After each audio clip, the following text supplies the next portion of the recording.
प्रिय विद्यार्थियों, BSc agriculture part प्रथम के एक्सकॉम 1 के तहत मैंने पूर्व में आपको लर्निंग सिचुएशन के बारे में भी बताया था। आज उसके बारे में थोड़ा वापस बता देता हूँ।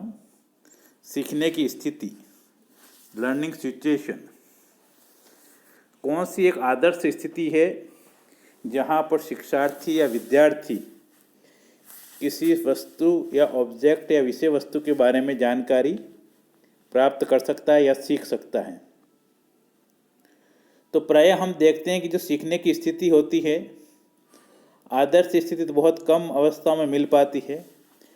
फिर भी कुछ बातें ऐसी हैं जिनको हम उपयुक्त बना सकते हैं, जिससे विद्यार्थी किसी विषय के बारे में प्रभावी रूप से सीख सकता है। इस सीखने की स्थिति में 5 प्रमुख तत्व होते हैं। ये जो 5 प्रमुख तत्व हैं वह सीखने की स्थिति को आदर्श बनाते हैं और इसमें शिक्षार्थी प्रभावी रूप से सीख सकता है। तो इसमें प्रमुख पहला तत्व है शिक्षक, दूसरा विषय सामग्री, तीसरा शिक्षण उपकरण और चौथा है भौतिक सुविधा। इसको हम एलिमेंट्स ऑफ लर्निंग सिचुएशन भी कहते हैं या लर्निंग सिचुएशन भी कहते हैं या elements of teaching learning process भी इसी को ही कहा जाता है। तो ये जो 5 तत्व हैं ये आपस में परस्पर सहयोग करके सीखने की प्रक्रिया को उत्तम बनाते हैं, प्रभावी बनाते हैं और जहाँ पर शिक्षार्थी को पूर्ण संतुष्टि प्राप्त होती है, ये कहलाती है आपकी लर्निंग सिचुएशन। तो इसमें जो शिक्षार्थी तत्व हैं या एलिमेंट हैं वो बीच में हैं।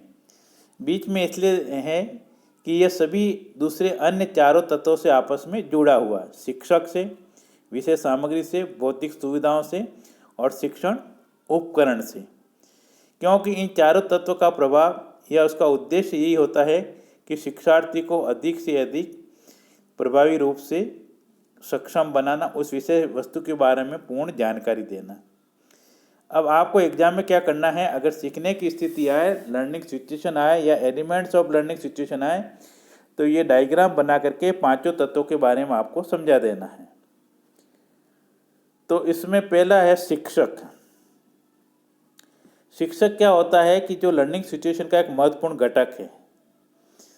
और शिक्षक को ये जो सभी 4 तत्व हैं, शिक्षण उपकरण, शिक्षार्थी, विषय सामग्री और भौतिक सुविधाओं, इन चारों तत्वों के बारे में आवश्यक जानकारी पूर्ण रूप से होना चाहिए। अब पहले भी मैंने आपको बताया था, इसकी एक शिक्षक की अब आपको विशेषता लिखनी है।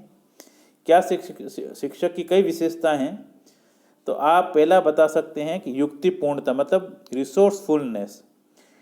रिसोर्सफुलनेस का मतलब ये होता है कि शिक्षक अपनी वार्ता को प्रभावी बनाने के लिए संसाधन से संपूर्ण हो। संसाधन से मतलब यहाँ पर जो शिक्षण सामग्री में जरूरत होती है, उसका व्यक्तित्व बहुमुखी होना चाहिए, वर्सेटाइल होना चाहिए, एडवेंचर होना चाहिए, वह साहसिक होना चाहिए, काल्पनिक होना चाहिए, एग्जाम्पल दे के समझा सके, और उसमें छात्रों में इनिशिएटिव करने वाली क्षमता भी होना चाहिए, खुद में भी और छात्रों को भी इनिशिएटिव कर सके। वह इंटेलिजेंट होना चाहिए विषय के बारे में, शारीरिक और मानसिक रूप से स्वस्थ हो, उसका भावनात्मक स्थायित्व होना चाहिए विद्यार्थियों के साथ में, सामाजिक संबंध होना चाहिए, तो वो अपनी बात को प्रभावी ढंग से विद्यार्थियों के समक्ष रख सकता है।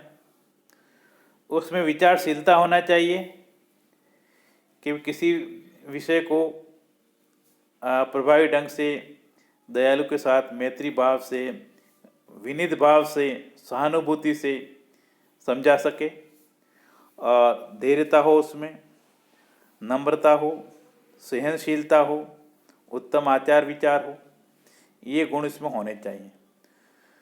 उत्पन्नविता, इसके तहत क्या होता है कि जो भी टीचर है उसके बारे में ये होना चाहिए कि उसमें ग्रेगरियसनेस होना चाहिए, मतलब जो भी विषय सामग्री है उसके बारे में लगातार उसमें भूख होनी चाहिए कि मैं इसके बारे में अधिक से अधिक जानकारी कहाँ से जुटा सकता हूँ, कैसे जुटा सकता हूँ, और जानकारी को अधिक से अधिक विद्यार्थियों तक कैसे पहुँचा सकता हूँ।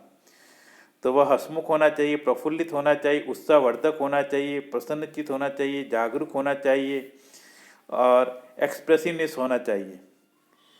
उद्देश्यपूर्ण क्या होता है उसका? जो भी उसके पास सामग्री है वह उसको किसी उद्देश्य के साथ में पढ़ाए कि इसको पढ़ाने का क्या उद्देश्य है।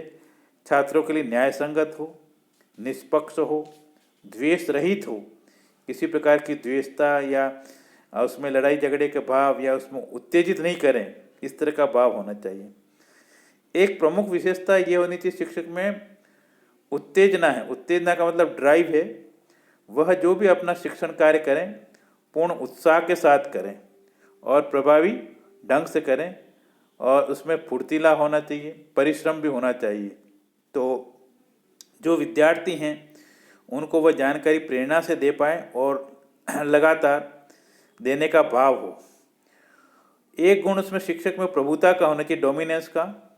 डोमिनेंस का गुण क्या कहता है कि उसको अपने प्रभाव से कार्यक्रम को सफल बना सके। जो भी जानकारी देना चाहिए उसका प्रभाव ऐसा होना चाहिए, विषय वस्तु वह छात्रों के लिए हितकारी हो, प्रभावी हो, और उसमें आत्मविश्वास होना चाहिए और दृढ़ संकल्प होना चाहिए कि मैं जो जानकारी दे रहा हूँ वह विद्यार्थियों के हित की है, आवश्यक जानकारी है, उनके जीवन में काम आएगी। फिर एक छोटा सी विशेषता ये भी हो सकती है, उसमें आकर्षकता होनी चाहिए।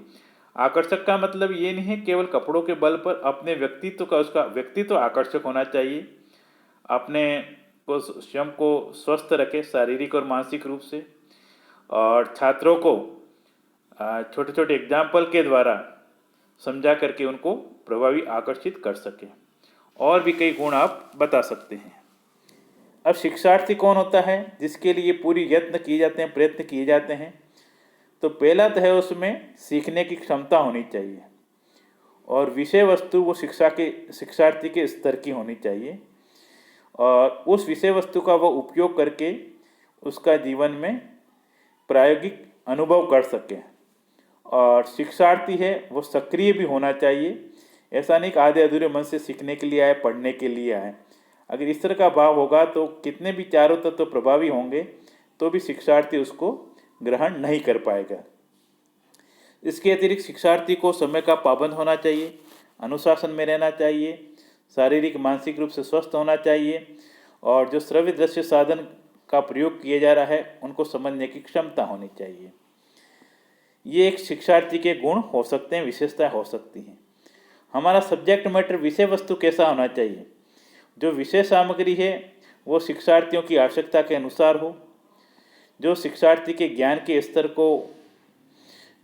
स्तर को बढ़ा सकें, उसके लिए जीवन में उपयोगी हों, उसको संतोष प्रदान कर सकें और उसको सरलता से समझाई जा सके और उसकी अभिरुचि के अनुसार हो और उसके पूर्व के अनुभव और व्यवसाय के अनुरूप हो, तो शिक्षार्थी प्रभावी ढंग से उसको ग्रहण करेगा।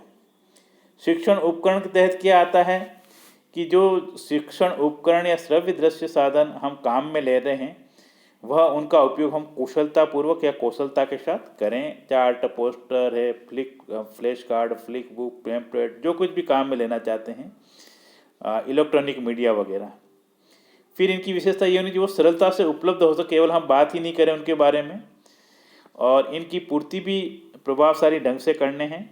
और जो भी हम उपकरण काम में लें वो पहले जांच लें ये काम कर रहा है कि नहीं कर रहा है, या उसी शिक्षण सामग्री के बारे में जानकारी दे रहा है या नहीं दे रहा है। अगर उनके बारे में जानकारी नहीं दे रहा हो तो हमारे काम का नहीं है। इसके अतिरिक्त क्या होता है कि जो परिस्थिति हमारी बन रही हैं उसके बारे में भी हमारे को शिक्षण सामग्री के बारे में अपडेट जानकारी होनी चाहिए कि वर्तमान परिस्थितियों में किस प्रकार की शिक्षण उपकरण की जानकारी उपयुक्त है। इसके अतिरिक्त भौतिक सुविधाएं भी होनी चाहिए।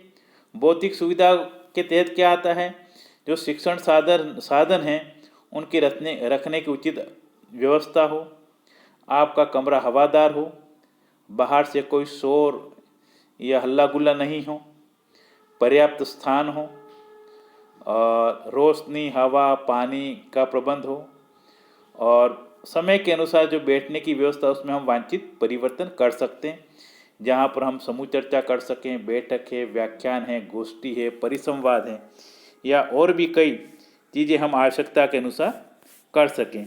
ये चीज़ें आपको क्या करती हैं कि एक लर्निंग सिचुएशन को आदर्श बनाती है। धन्यवाद।